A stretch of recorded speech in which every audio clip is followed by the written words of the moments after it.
Sawadee krap. On this Wednesday, April 4th edition of Phuket Extra, we got the Phuket Smart Bus rolling into action, and also AirAsia is launching direct flights from Phuket to Penang, Malaysia.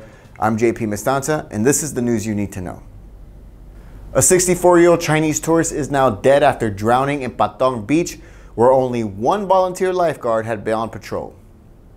Authorities say that the man was pulled from the water just after 11 a.m. this morning, and police were not notified until 11:15 a.m. Once they arrived, they saw a volunteer lifeguard administering CPR, but his condition was too weak and the man was rushed to Patong Hospital, where he was pronounced dead.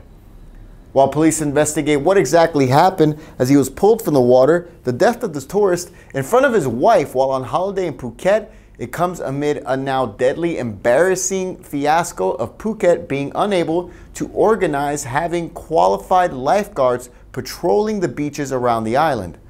Phuket Vice Governor Thawon Wat Kongkel told the Phuket News that the first lifeguards from Bangkok will now arrive tomorrow, April 5, on Surin Beach.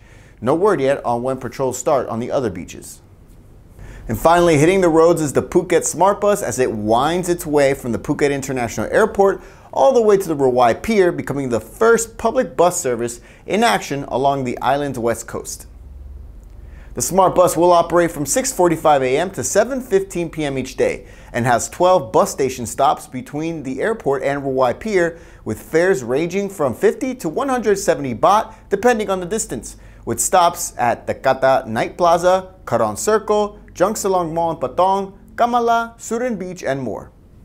Potential passengers can get a Rabbit Smart Card to pay for bus fare, and it's available at over 50 stores around Phuket and can also be used for public transportation in Bangkok, according to the Phuket City Development Co., the consortium of investors behind the entire project.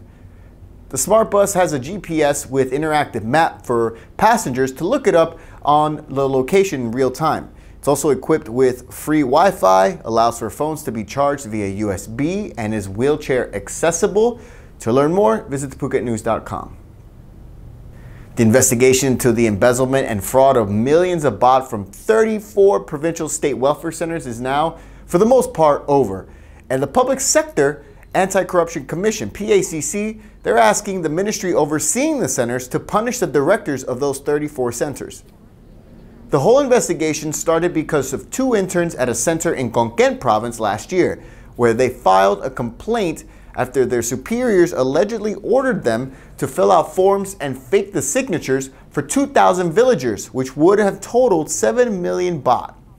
There are 76 centers nationwide, one for each province, and the PACC have found fraud at 57 centers, naming 96 suspects who were allegedly part of the theft of millions of baht, though they've been able to prove that 34 centers have no doubt embezzled over 1 million baht each, all money that was meant to go to the poor.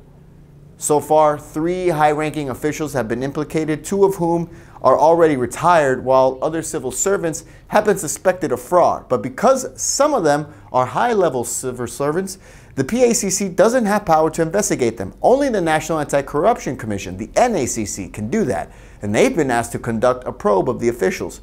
For more, visit thephuketnews.com. Phuket Extra will be right back, so don't go anywhere.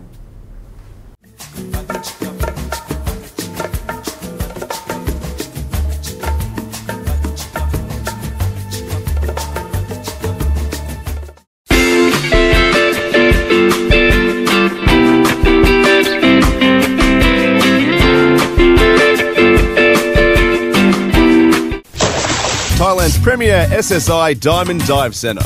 Visit us in Geelong or on c-bees.com. Seabees Diving. Adventure in good hands. Welcome back to Phuket Extra.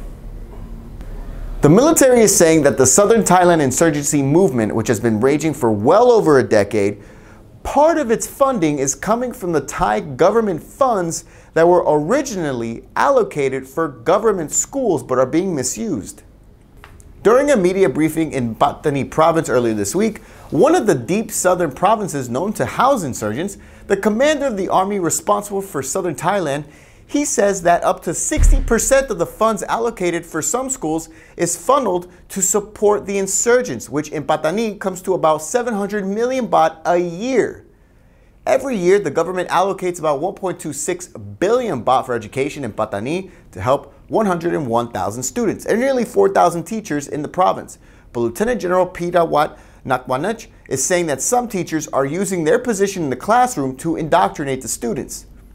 The Lieutenant General says about 100 out of 200 religious schools in the region are rife with corruption, and even local suppliers are in on it, producing fake receipts to keep the embezzlement in the 5 southern border provinces a secret from authorities.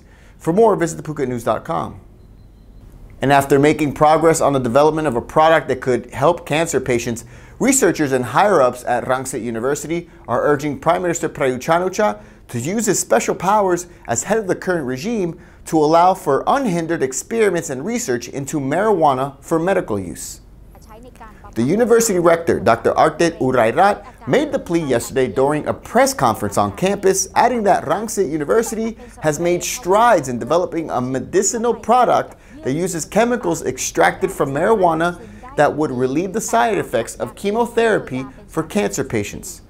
Dr. Narisa Kamgen, an associated professor and lecturer in the Faculty of Pharmacy at the university, she says that the product, a spray developed from CBD and THC, both extracted from marijuana, it was made from 40 kilos of marijuana obtained from narcotics police, saying it did not produce undesirable psychiatric effects. The university is asking the PM to use a special power under Section 44 of the Interim Constitution to classify marijuana as a Category 2 narcotics similar to morphine in order for it to be studied for research and development. That's it for Phuket Extra today. We'll leave you with this bit of information. AirAsia are now launching direct flights from Phuket to Penang starting on July 1st. The flights depart Phuket at 9 p.m. and land in Penang at just after 11 p.m. each night. From all of us at the Phuket News Center, thank you for watching. Until tomorrow, stay classy, Phuket. It's the 10th anniversary of the renowned Phuket Oil Field Classic. Come help us support the Phuket Has Been Good to Us Foundation and enjoy 2 rounds of golf.